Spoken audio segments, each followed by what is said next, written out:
You're listening to School Leadership Reimagined, episode number 26.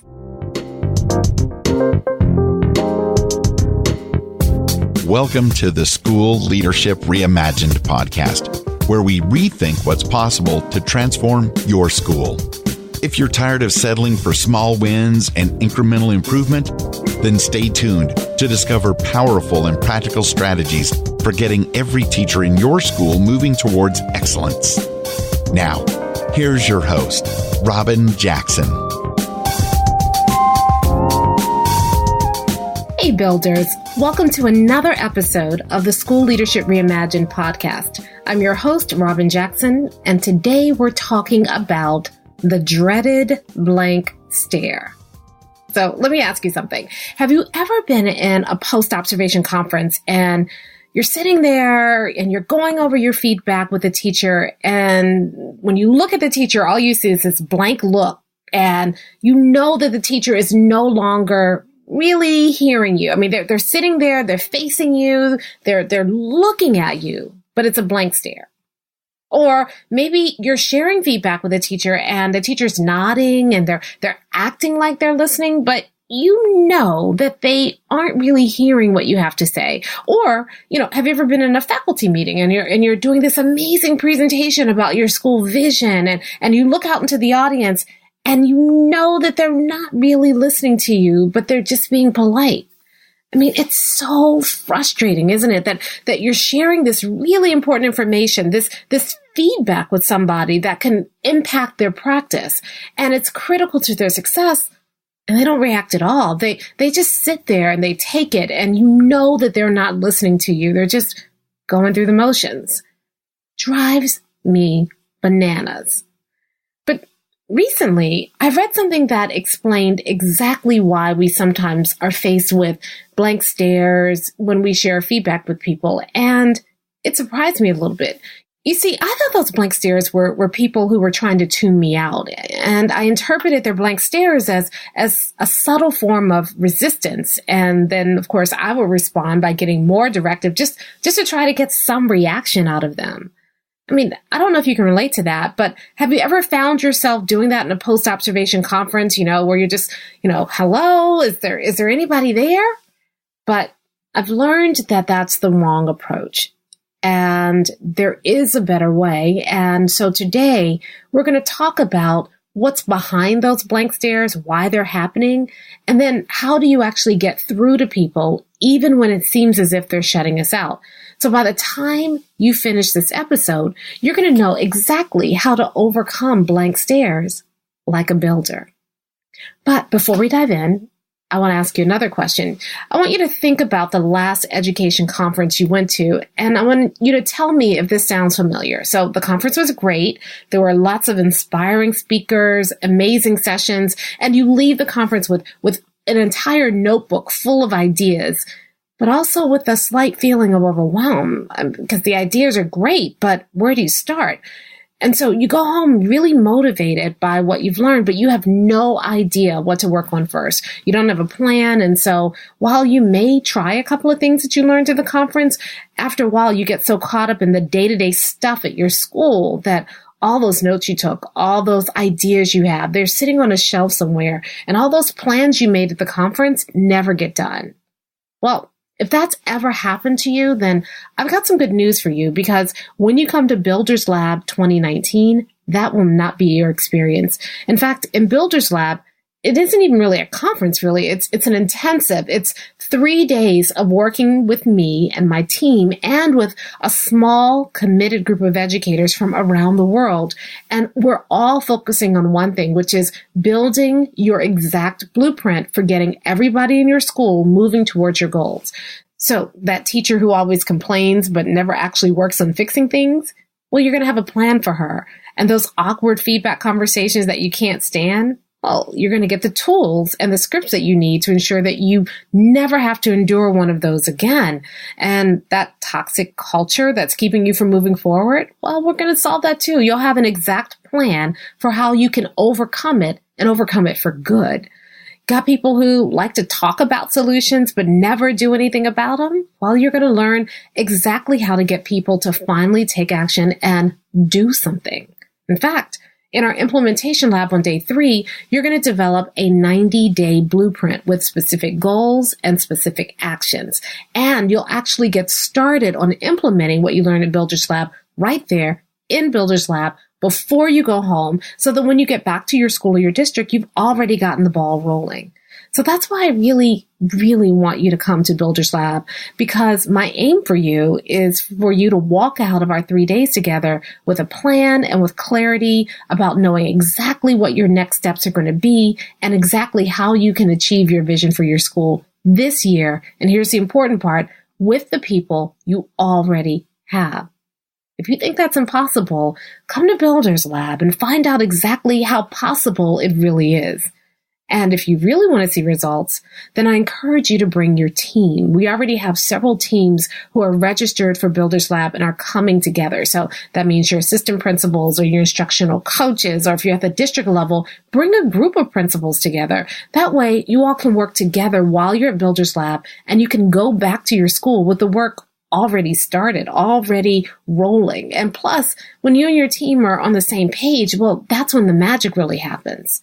Now, here's the thing. You only have about a month to get your Builders Lab tickets for 2019. So if you've been sitting on the fence and you've been waiting, now's the time to take action. You need to go to mindstepsync.com/builders-lab.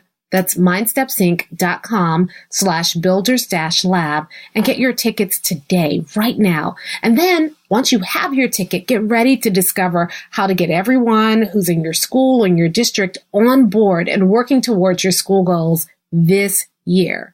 So again, it's mindstepsync.com/builders-lab. And don't worry, I'll put a link to it in the show notes. Okay, so remember, all season long this season, we've been looking at how to turn obstacles into opportunities. So this week, the obstacle is this. You're sitting with a teacher during a post-observation conference. You've carefully described what you saw in the classroom. You explain it as clearly as you can, exactly what the teacher needs to do to improve. And then you look up at the teacher, and the teacher is sitting there staring blankly back at you. No response, no emotion, nothing. Or you get in front of your staff for staff meeting and you share with them some pretty disturbing data about student performance. And then you explain your plan for what you need to do as a school to improve the data.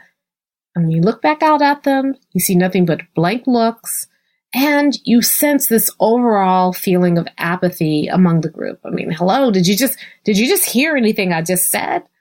Now, I don't know about you, but I hate that. It almost feels as if the person I'm talking to is being intentionally blank. But are they? I mean, sometimes, sure, but in most cases, there's a very specific reason behind those blank stares.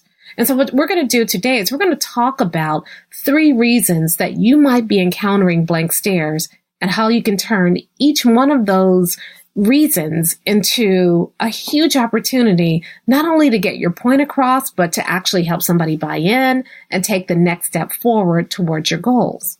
So we're going to start the show today by talking about what are the 3 reasons, and then we're going to break down each of those 3 reasons and talk about where the opportunity is in each of those reasons and how you can turn that blank stare into action. Okay, reason number 1 for blank stares is, surprisingly, a lack of confidence. Now, I know this one seems kind of odd, so stick with me for a second. You see, I read a really interesting quote recently from the book, The Art of Explanation by Lee Lefevre. And what he says, and I'm quoting here, is this: blank stares often arise when someone has lost confidence that they can grasp or even should care about the idea you're communicating. And once confidence erodes, it is difficult to regain that in session. The audience essentially throws up their hands and focuses solely on getting through the explanation rather than fully understanding it. It can be a frustrating situation for all, and one that happens more than you think. Wow. So think about it. If you're giving a teacher feedback, and that feedback is really beyond their grasp, they don't understand what you're asking them to do, and what's worse, they don't currently have the skill set they need to do what you're asking them to do, well, it can totally erode their confidence and make them retreat inside. They just kind of withdraw, they try to get through the conversation, but they can't actually participate in the solution because they don't actually believe that they can improve the way that you want them to improve. They've lost confidence. And, I kind of see this all the time. In fact, I used to face this obstacle myself when I was in schools working with teachers, because I would be in like a post-observation conference. And because I wanted to do a really good job, I would give the teacher all of this feedback, everything that was on my heart to say. I mean, all of it. Every minute of the classroom was analyzed. Every domain in my evaluation system was covered. And sometimes about halfway through my feedback soliloquy, I would often see the teacher check out. I mean, it would almost be like the teacher was closing the blinds behind their eyes. I mean, they were still looking at me, sure, but they weren't really there anymore. Well, now I realize what happened. I mean, whenever you inundate a teacher with way too much feedback, or you give a teacher feedback that is over their heads or beyond their grasp, you're not being helpful at all. You're just going through the motions. What you're doing is you're actually wrecking their confidence. And as a result, you're making it a lot less likely that the teacher will actually act on your feedback and improve. But here's your opportunity. If you suspect that your feedback is wrecking a teacher's confidence and you're worried about giving a teacher honest feedback because you're afraid that it's going to kill their confidence or depress them or whatever, then here's what you need to do. So here's what we do. When we at Mind Steps are working with principals, the ones that we're coaching or the ones that are attending our feedback workshops, we show them this. We always teach them that instead of giving a teacher a litany of feedback, a lot of different things to work on, what you need to do is give the teacher what I call one thing feedback. Now, stick with me. I know this is kind of counterintuitive, but you're going to tell the teacher to focus on one thing. And the reason you're going to do that is because what one thing feedback does is it helps you get to the root cause of why a teacher's practice isn't working. And when you share that root cause with the teacher, you then give them only one thing to focus on for their next observation. Now, I can already hear somebody's head exploding right now, because people always say, when I tell them you need to focus on one thing, they always say, look, I can't just give a teacher one thing to work on, especially if that teacher is really struggling in a classroom or that teacher's classroom is a disaster. And I get it. I mean, you do have to think about documentation and all of that. So one of the things that we show people how to do is how to give people one thing to focus on and document that in a way that captures all those other pieces. And basically, this is the way it works. If you get to the root cause of why a teacher's practice is not working, all those other things that you've noticed are going to all come back to that root cause. So when you're mentioning you didn't do this, or you didn't do that, or you didn't do the other, if you have gotten to the root cause, everything starts to make sense, because all those things you're talking about are under the umbrella of the root cause. So you don't have to worry about giving a teacher only one thing to work on and think that if I do that, I'm failing the student somehow, or you're not creating a proper paper trail, or you're letting that teacher off the hook, or you're dumbing down your feedback, or all the excuses that we often hear, because you are giving the teacher the root cause. And if the teacher just fixes that root cause, a lot of the other stuff that you're talking about gets fixed too. And here's the thing. Giving them all that feedback isn't working anyway. I mean, once you've encountered a blank stare, you've lost the teacher for that moment. Nothing gets addressed, nothing gets improved, and you give people this laundry list of stuff to do, and most of the time they don't, and quite frankly, can't fix all of that at once anyway. So if you give teachers root cause feedback focused on one thing, the one thing that they should focus on next in order to give them the biggest improvement, you're not going to get a blank stare, because they'll get it, because you're giving them the truth about their practice and you're giving it to them in a way that they can digest it. So they'll get it. And if they work on that one thing that's having the biggest impact on their practice right now, and if they improve that one thing, they see the results, they gain confidence, and they're much more ready to work on the next thing and the next thing and the thing after that, until before long, they've addressed everything that you wanted them to work on, and they've significantly improved their practice. And guess what else?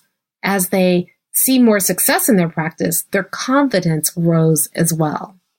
All right, the second reason that we encounter blank stares, other than a lack of confidence, is really about us, and that's this. We make poor assumptions about what the other person understands or the other person believes.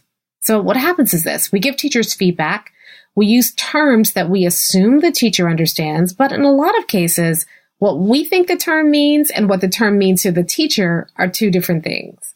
For instance, we'll tell a teacher that a lesson lacked rigor, but what do we mean by rigor? Do we mean more challenging? Do we mean more work? Do we mean more complexity or ambiguity? Do we mean faster pacing? Or do we mean something else altogether? The problem is, what I mean by rigor may be very different than what the teacher understands rigor to be. Or here's another one. What do we really mean when we tell a teacher that there needs to be more student engagement? Do we mean that the teacher should include more student-to-student talk? Or do we mean the teacher should do a better job of addressing off-task behavior? Or do you want the teacher to create more opportunities for class participation? Or should the teacher just scrap direct instruction altogether and do more centers and groups? Or would Socratic seminar be better? I mean, can you see how confusing all of this can be? And this happens all the time when we use terms that we think are terms of art, terms that everybody should know and everybody should agree upon, but you can't assume that a teacher shares your same understanding or your same interpretation of even the most common terms in education. So if you're giving a teacher feedback, don't assume that the teacher knows what you mean by rigor or differentiation or student engagement or any of the other terms in your evaluation instrument. Instead, you need to spell it out. Say exactly what you mean. Instead of saying you need to increase rigor, explain exactly what you mean. In fact, in our workshops at Mindsets, we spend a lot of time showing principals the exact conversational frameworks that you can use to avoid making any assumptions about what a teacher understands and to make yourself crystal clear. So we don't have time to go into those frameworks during this episode, but what I'll do is I'll put a link in the show notes to an ebook that we have with all the 4 frameworks kind of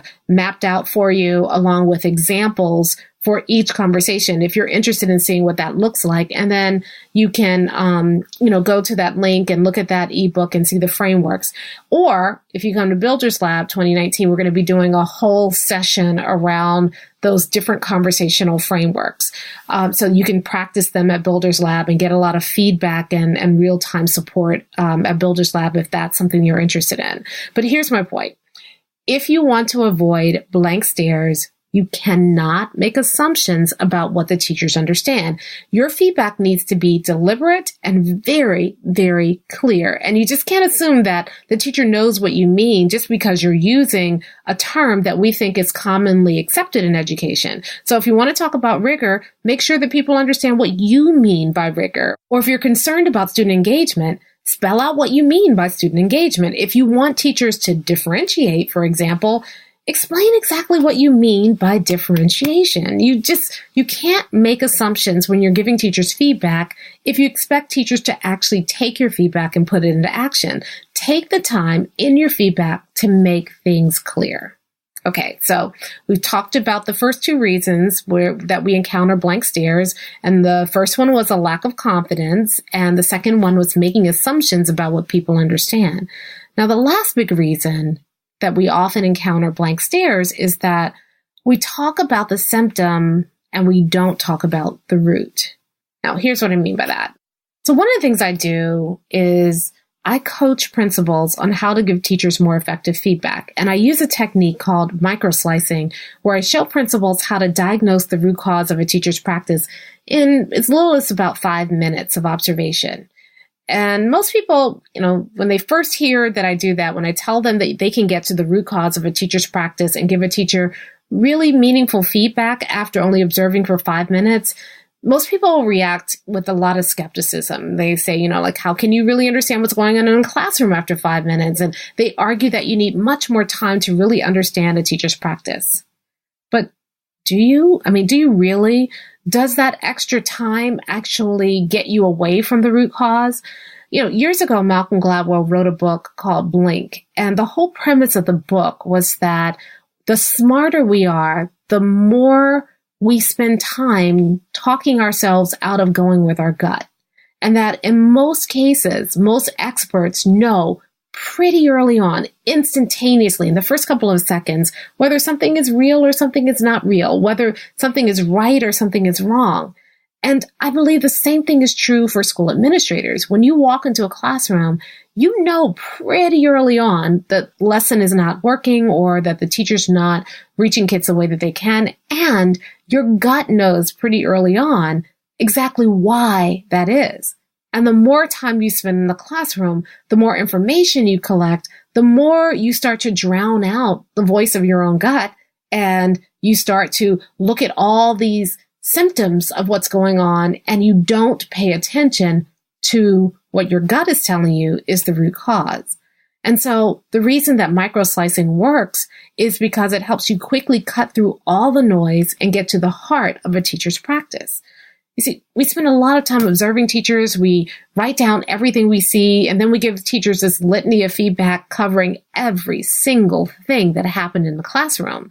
You did this, and you did that, and you did think about this, but this worked when you did that, but this didn't work when you did that, and keep this in mind, and that in mind, and on and on and on and on. And we do this because we feel the need to cover everything. But what we end up doing is we end up listing a bunch of symptoms, and we never get to the heart of the matter. And is there any wonder in that litany of symptoms that a teacher's eyes glaze over during that conversation? I mean, imagine going to the doctors with a concern and taking a bunch of tests, and then the doctor comes back and says, okay, your blood work shows that you have elevated calcium levels, but your white blood cell count is normal, and your cholesterol is lower than last time, but your magnesium levels are also lower than last time, and your blood type is O positive, and your iron is normal, and your potassium levels are higher than normal. And do you have any questions? Yeah, doc, what do I have? What does all that mean? And yet, we do post-observation feedback kind of like that. We list all the symptoms, all the information, but we don't give any meaning to them. And what teachers want when they're sitting in a feedback conversation, the big question on their mind is, how did I do? And what do I need to do to get better?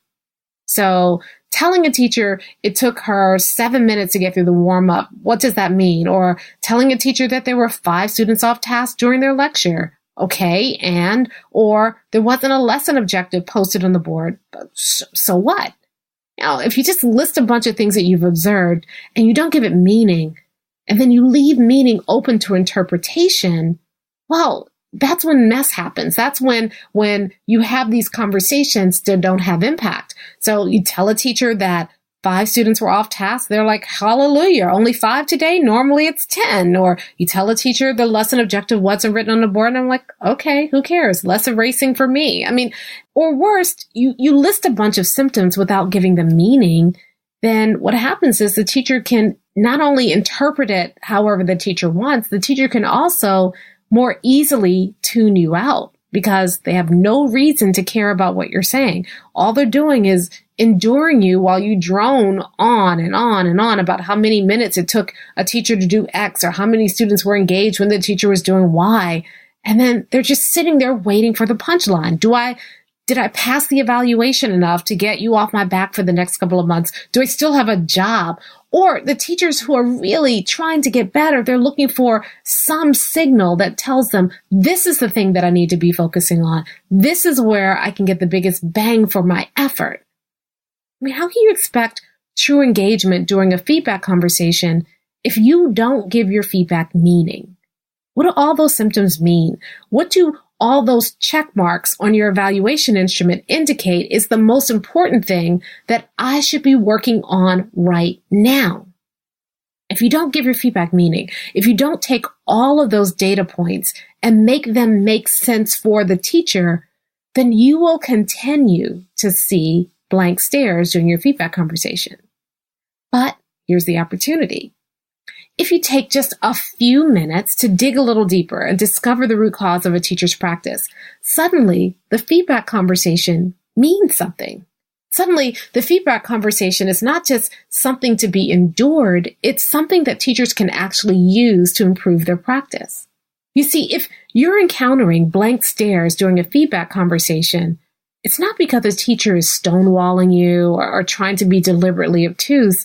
If you're getting blank stares, it means that either the teacher doesn't have confidence that they can do what you're asking, or the teacher doesn't truly understand what you're asking, or the teacher can't see through all the symptoms and find the true meaning of what you're asking.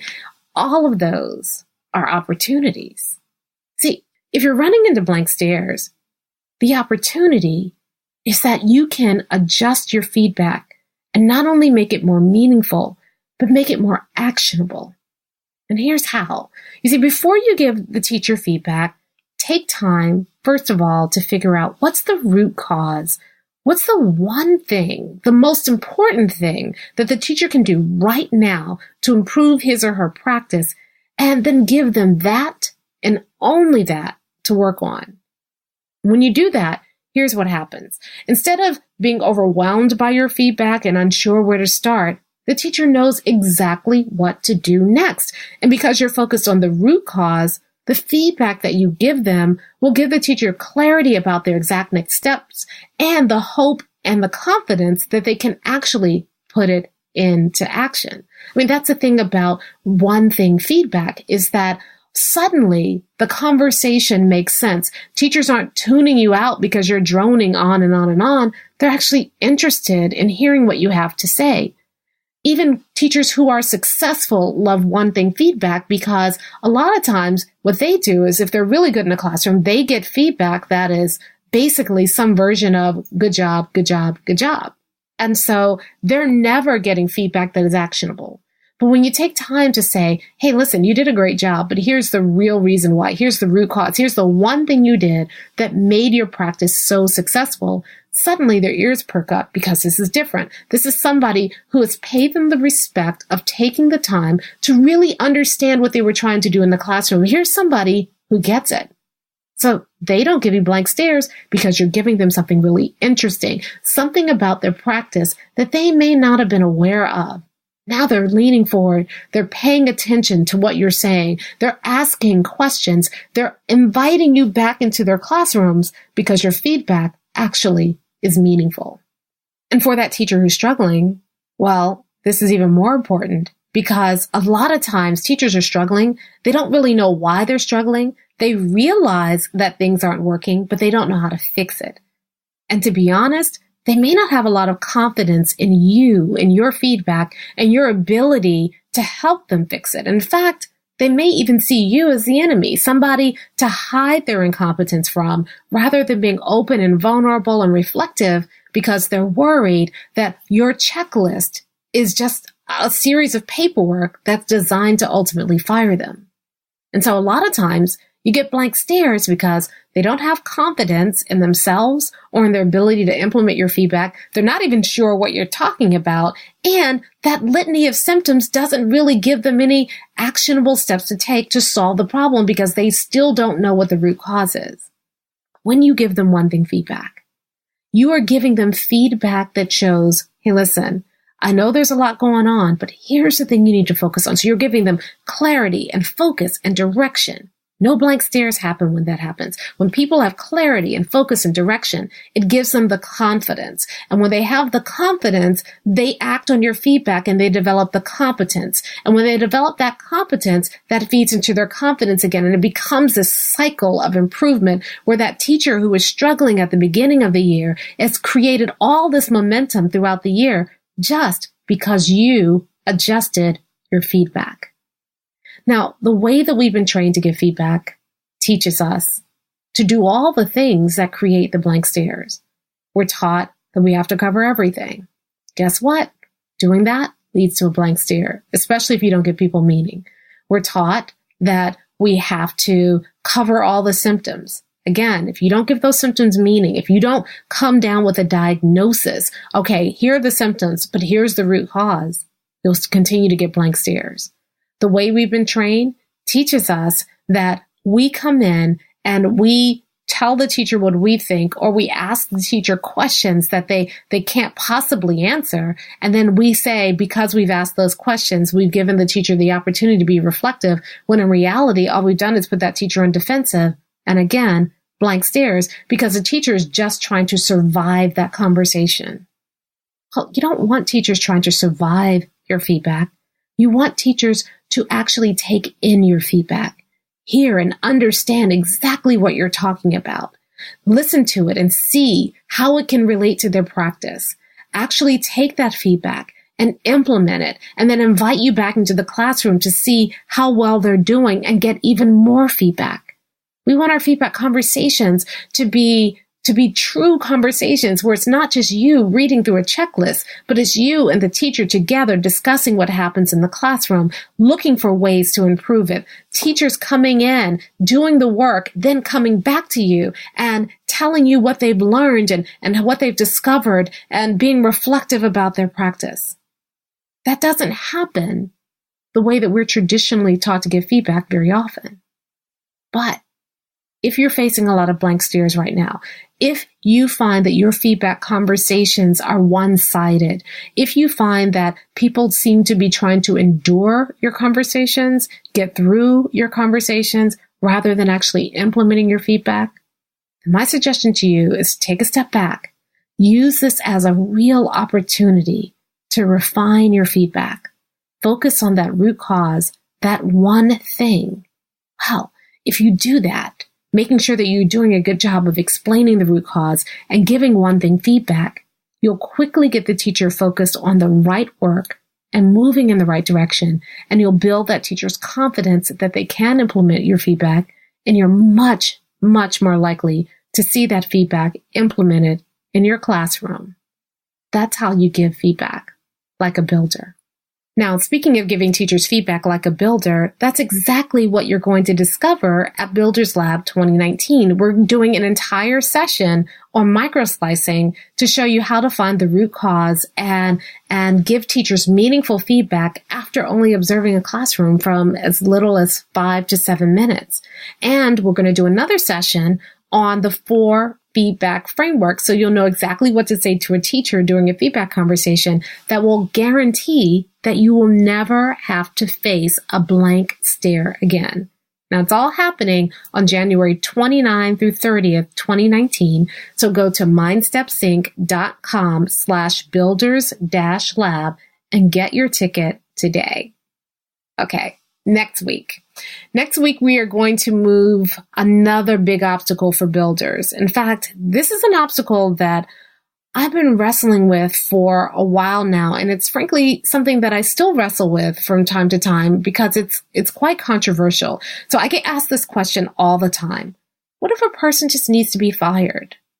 Well, if you've been listening for a while, or if you've read any of my books, then you already know that I believe that any teacher can become a master teacher with the right kind of support and practice. But is that really true? Can any teacher become a master teacher, or are there some teachers who just need to be fired? Well, I hope you'll join me next time where we're going to find out how to deal with someone who should already be fired and how to do it like a builder. I'll talk to you next time. Thank you for listening to the School Leadership Reimagined podcast. For show notes and free downloads, visit schoolleadershipreimagined.com. School Leadership Reimagined is brought to you by MindSteps, Inc., where we build master teachers.